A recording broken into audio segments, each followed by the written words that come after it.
Today on iPad 365, we take a look at the line of ZAGG products and putting an invisible shield on your iPad. Hey everybody, Jeffrey Powers here. Welcome to iPad 365, the show where we look at apps to keep your iPad in play.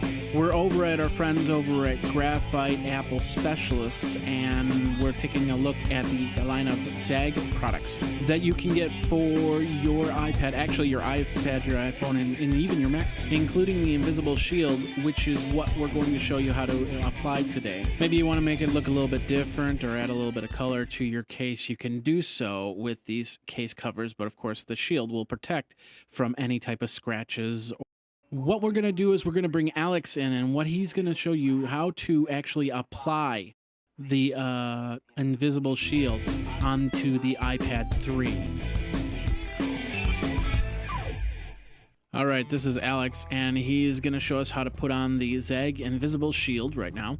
First of all, he's spraying his hands to get moisten up so he can put it on without any smudges or marks. He's taking the Invisible Shield off the sheet, and he's going to be spraying it down as he does that. He peels it back just a little bit, then takes the spray and sprays it down a little bit. Then he pulls the rest of it off, and then he sprays down the rest of the surface that's actually going to be face down on the iPad.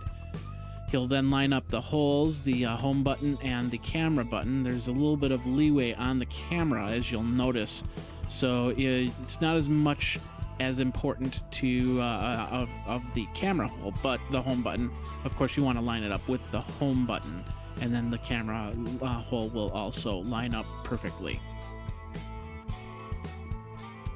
Okay, now that he's done that, he's going to spray the top, because what he's going to be using is this black squeegee, which will then push all that water out and all the air bubbles with it. So as you can see, he's just squeegeeing like you would squeegee a window, taking out all the noticeable instances of water.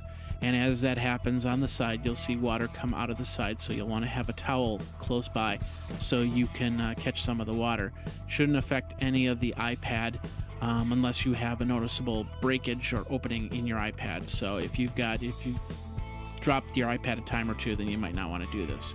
All right, now he's going to reverse the squeegee to get all the fine bubbles out of there. As you can see, he's pushing on the squeegee as opposed to pulling it across the iPad to make sure that all the water is now out.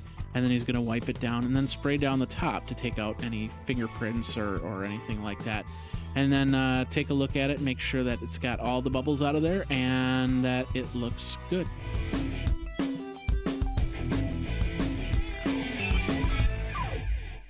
All right, so that's how you add your Invisible Shield to your iPad 2 or your iPad 3.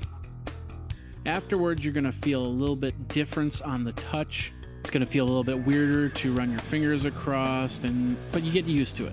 They also have anti-smudge and anti-glare versions of the covers. This is only a part of what ZAGG has to offer. Go over to zagg.com to check that all out.